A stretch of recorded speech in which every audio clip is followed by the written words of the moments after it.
something different today.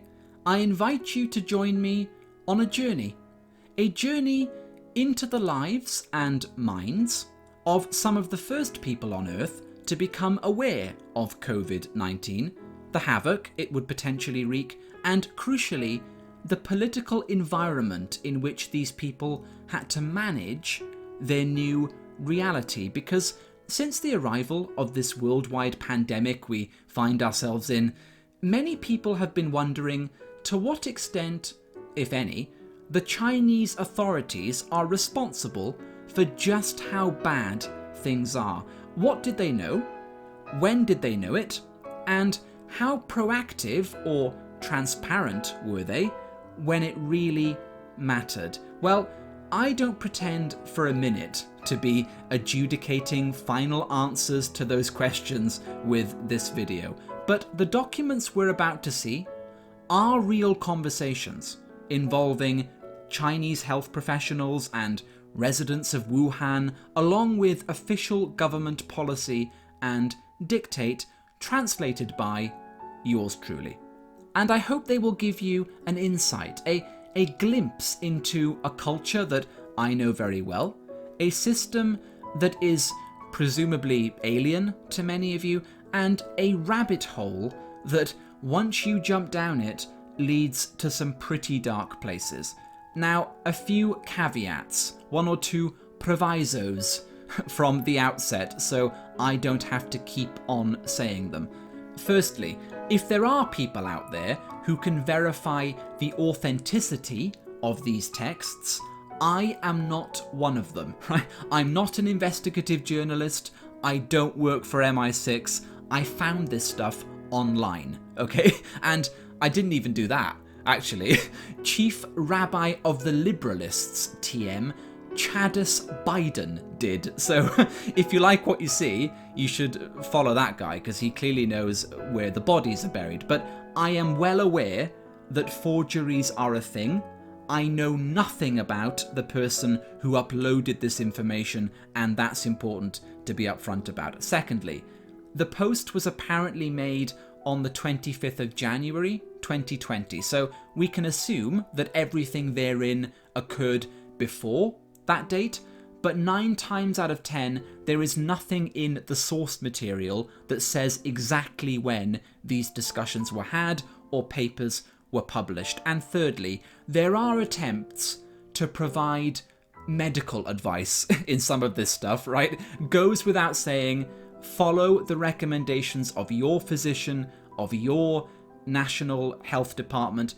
Don't win a Darwin Award by listening to some rando on the internet. Are we good?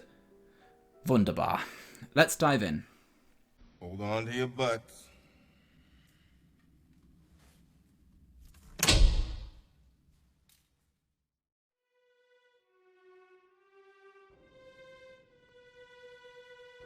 Up first, we have a statement issued by a Weibo account associated with the Wuhan Police Department. Weibo is like the Chinese version of Twitter, titled 8 people spreading rumours investigated by the law. Recently, several hospitals have been diagnosing and treating cases of pneumonia, and the city's health authority issued a communique on the situation. However, some netizens began posting false information online without verification, negatively impacting society. Following an investigation, the Public Security Bureau, which is essentially the police, and yes, they actually call it that, subpoenaed 8 offenders, and they were dealt with in accordance with the law. The police have issued a reminder that the internet is not outside our jurisdiction, and posted a notice online which reads, "All information and expression must abide by our laws and regulations. The invention and spreading of rumours are a violation of the aforementioned and disturb the social order. For this reason, the police never condone such action and will punish people accordingly. We hope that the majority of netizens abide by the relevant guidelines so that we can build a harmonious and rumour-free cyberspace." So now you know where the British police are getting some of their rhetoric from. I mean, this obviously supports the idea that people were prevented from speaking out. We don't know what rumours these 8 individuals had been spreading, but even a charitable interpretation of this communique would have to concede. The message from the top is, don't rock the boat, mind your tongue, we are watching you. Here are some conversations between various medical staff across the city as the virus was emerging. Wuhan No. 2 Hospital, Hohu branch, has just confirmed a case of coronavirus with onset pneumonia. Perhaps the area surrounding Huanan will be isolated. Wash hands, cover mouths, wear gloves. Huanan is the area of Wuhan in which the infamous wet markets are located. Suspected SARS. Nurses should not be going out and about. Thanks for the reminder, Dr. Liu. A doctor in the following exchange says, the department one of our colleagues' wives works in discovered it. Wuhan No. 2 Hospital have just confirmed a case of SARS. Don't forget to cover your mouths when you go out. The patient was active around the Huanan seafood market. This information was sent by a doctor in the hospital's respiratory department, and she used to work here, so I trust it to be in order. Thank you for the reminder, Dr. Xiang. Respect. Thanks for letting us know. We'll be careful. Thanks. At so-and-so. You should be aware of this too. 7 cases of SARS diagnosed in the Huanan fruit and seafood market. I was isolated in the emergency department at Hohai Hospital. Take care, everyone. So scary. SARS is back? The first patient was the owner of a fruit stall there. So word is getting round. Health workers realise there's an issue. They have identified the wet markets as a potential source. They mention the need to isolate that area of the city and are warning each other to take precautions. The government hasn't decided whether to make this public yet. ZF is the abbreviation for Zhongfu, which means the government in Chinese. Technicians have identified the pathogen. It's SARS coronavirus, but the BGI don't dare to report it. BGI is the Beijing Genomics Institute and would presumably be involved in developing some sort of vaccine? I don't know. Why are medical personnel investigating this? Shouldn't the CDC be on it? Take care of yourselves, guys. Our department was the first to report this to the CDC last Friday. They reluctantly came to check for influenza A and B. We say it's not the flu. The cause is unknown. So already some tension, right, between the hospitals and the authorities. The doctors appear to be saying, we've got a problem here, and the BGI are muzzled for whatever reason, and the CDC seem disinterested. I mean, I cannot imagine what it must have been like to be a physician or a nurse in that situation. My God. And I doubt this next announcement helped much. From the Wuhan Municipal Health Commission, an emergency notice concerning those providing critical treatment in the face of unidentified pneumonia. We won't go through the whole thing. The first 2 points talk about the need to strengthen responsible leadership and standardize medical education. Fairly normal guff, right? Point 3, however, details the need to enforce strict reporting standards. All medical institutions should track treatment in a timely manner and report relevant information to the CDC and the Municipal Health Commission. Fine. Information about this treatment must not be released by individuals to the outside world without authorization. Why? Now, if there's a good answer to that, and there might be, someone let me know, but no explanation here, none at all.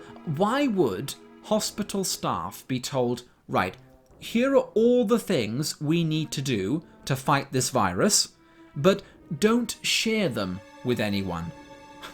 Now, I think I know why, but we'll get to that in a minute. The next piece highlights the New Year festivities that took place in Hubei province, of which Wuhan is the capital, on the 21st of January, sometime after the outbreak occurred. I've just done a rough translation of this one, as you get the gist. The provincial secretary, governor, and other officials were invited to attend the celebration. The performances were a great success. More than 40 singers from the Xibei choir sang the national anthem, along with other cultural highlights. People left cheerful and happy, with praise coming from the dignitaries in attendance and the audience alike. You know, I wonder, man, what it must have been like to be a communist official sitting there at a celebration that you organised, that you know could be facilitating the deaths of thousands of your own countrymen. What is going through your head as the national anthem plays triumphantly in the background? But then again, there are degrees of evil I perhaps shouldn't even flirt with, so let's move on. What's great though are the reactions to this post. The person at the top says, "Truly nothing can stop our leaders from enjoying themselves." 12,000 likes there for sarcasm that would rival the English. I think we're beyond saving. The provincial party secretary is watching the performance. Are these two planning on seeing in the new year without doing anything? It would certainly seem so. A conversation between two friends. One of the people in his group said that his friend was a doctor who had been to Wuhan and diagnosed over 4,000 people. The hospital is taking in no more patients. To which person B replies, "Fuck me." Do you want to learn some Chinese while we're here? 我操. It means fuck me. 我操. Sums up the current situation pretty well, I think. Don't know if it's true. SARS was covered up at the beginning too. The government covers everything up.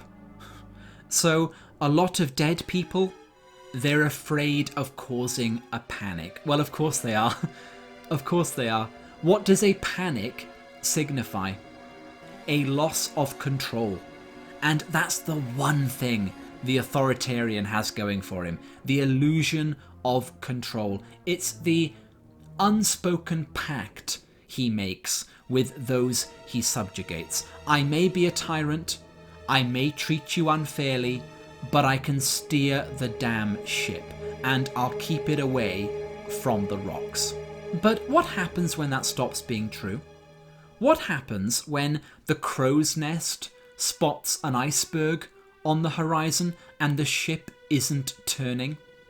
How does the captain prevent someone wresting the rudder from his hands? Well, one answer might be to quickly round up the lookouts and throw them overboard.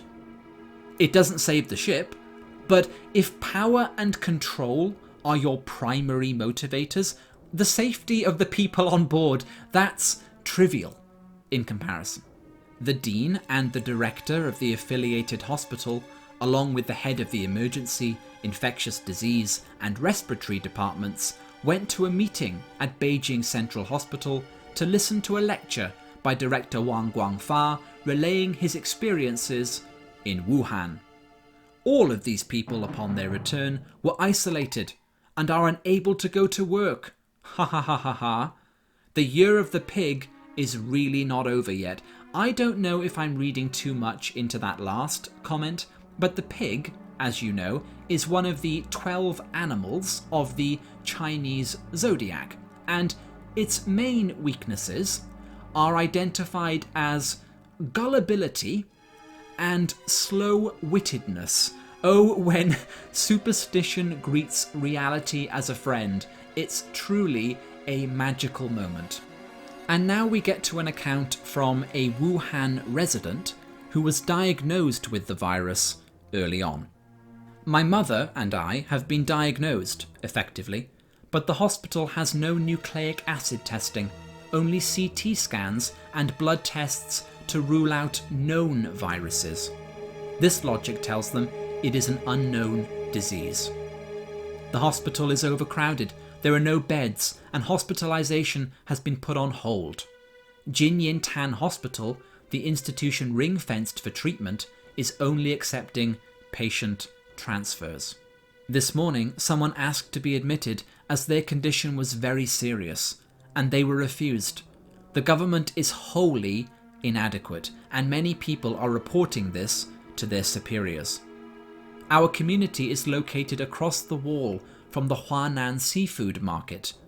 I've stayed at home for the past 10 days and haven't been out much. The only person I've had contact with is my mother. People understand there is an infection going round, and there are popular misconceptions, namely that it's a fever. In fact, I thought all I had was a common cold because it felt lighter than even that, with no fever at all, no cough, only a small amount of phlegm, and no runny nose. Because of errors in the official propaganda, we thought that you only had to be worried if you had a fever. As a result, hospitals were late in checking for the most important things: soreness or weakness in the body and loss of appetite, even vomiting. And even then, they won't look after you. They'll send you home to self-isolate, and the local area will not be sterilized. This is the reality. I have to rely on my own immune system. This disease is spreading through human-to-human contact 100%. When I got sick, my mother and I had already been wearing face masks. We kept our chopsticks separate, but this obviously did not help. Try not to go to the hospital, but if you lose your appetite and start to feel weak, there's your diagnosis. You don't necessarily need to have a fever. And finally, another conversation between healthcare staff. Now, this took place within a WeChat group, so there are several contributors, but I want you to focus on the individual I've named Sam, as he appears to be a nurse or a doctor of some kind, and the man in the know. I think you'll find what he says here pretty insightful. Everyone, I'll take care, but you need to as well. You're not safe. Today at our hospital, more doctors became infected. No one is safe. Go front line. Just take care of yourself. Safety first. This disease is very contagious. We are the first line of defense. All of China will be the second. Our orthopedics department is sunk. I can only stay within my own department. Why do these departments go under? Negligence? Is your hospital closed? Is it very contagious? I'll emphasize again. If someone around you has it, it'll blow up real soon. I didn't expect it to be so aggressive. Don't let your guard down. Don't imagine that Shanghai is that far from Wuhan. The epidemic has begun. Please, you doctors on the front line, protect yourselves. If the frontline nurses are infected, it will easily spread across the whole ward. Same for the doctors. Look at SARS and Chai Jing.